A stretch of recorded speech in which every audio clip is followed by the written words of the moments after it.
Well, hello everybody, Mike Grunt Productions here. This is not what I look like in real life. This is just my sig fig, which is basically a minifigure that represents someone. Anyway, take a look at this. This channel has just gone 5,000 subscribers. I mean, that's incredible. 5,000? In such fast timing, too. I was not expecting to get an awesome number of subscribers so fast. So anyway, thank you all for subscribing and helping me get this far. To celebrate, I'm going to teach you all how to do a stop motion. A few people have been requesting this since they're beginners and they want to know how to do stop motions. I mean, for those of you that already do stop motions, then that's excellent.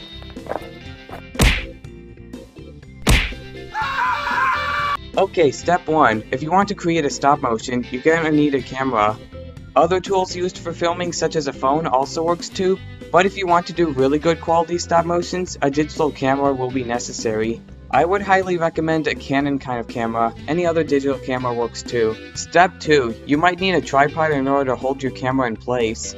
A tripod will help stabilize your camera in position so it's not as shaky when you're trying to do pictures. It has 3 legs and it has a stand up here so it places your camera. Step 3. If you want to make a Lego stop motion story, you're going to need minifigures. Minifigures are tiny Lego people that are used in stop motions all the time. I think this minifigure looks good for the story I want to create. You can choose whatever minifigures you want to use in your stop motion, depending on the story, of course. Step 4. You're going to need a baseplate to help position your minifigures. If you're trying to make a stop motion by using a flat surface such as a table, watch, whenever I try to make this guy walk, it's not as effective. I mean, well that was beautiful, but watch, if I keep trying to make him do stuff, like if I try to extend his arm there and make him walk, look, see, it keeps falling over. It's really hard to make Lego stand on such a flat surface. You're gonna need a base plate if you want to hold them in position correctly. Okay, so as you can see here, this obviously is not working, so I'm definitely gonna need a base plate. I'm gonna use this giant gray one.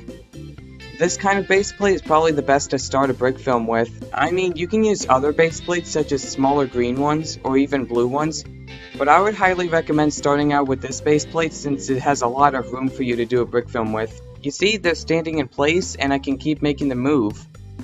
Step 5. You're gonna need to create a background. When you're making a Lego stop motion, a background is important. A background is almost important in every kind of film there is, actually. The good thing about Legos is that you can use them to create whatever kind of background you want. The more detailed your background is, the more excellent your stop motion will be.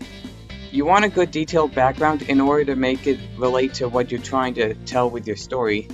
You see what I'm doing, I added a couch and now I'm adding a window with walls. I'm also going to add some plants, so I'll add a tree there, and then I'm going to add a bush right there. There we go.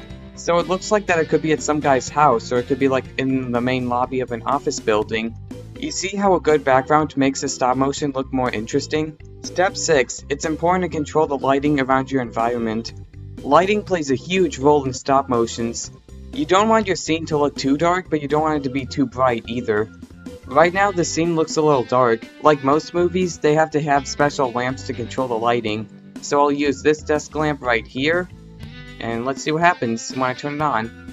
As you can see here, a lot of light is being generated, so the amount of darkness is gone.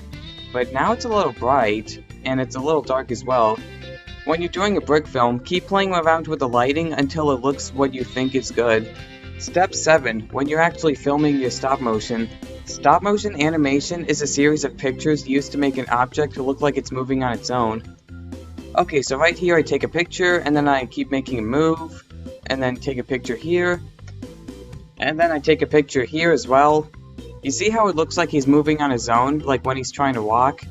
When it comes to stop motion animation, the #1 rule is never show your hand. If you want to make the objects look like they're moving on its own, you cannot show your hand, otherwise people will notice what you've actually been up to this whole time. It's a long process, but it's worth it in the end when you're done. I'm just gonna speed things up since this is taking a while.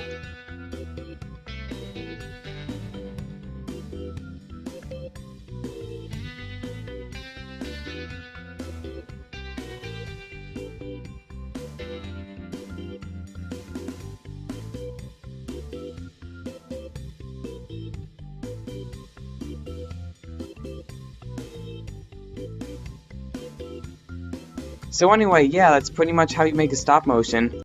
Now the last step here is to have fun.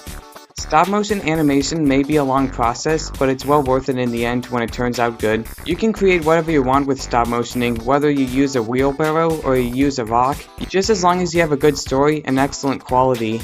So anyway guys, I hope I did a good job at showing you guys how to do stop motions. So anyway, thank you all for 5,000 subscribers. I hope this tutorial was able to help.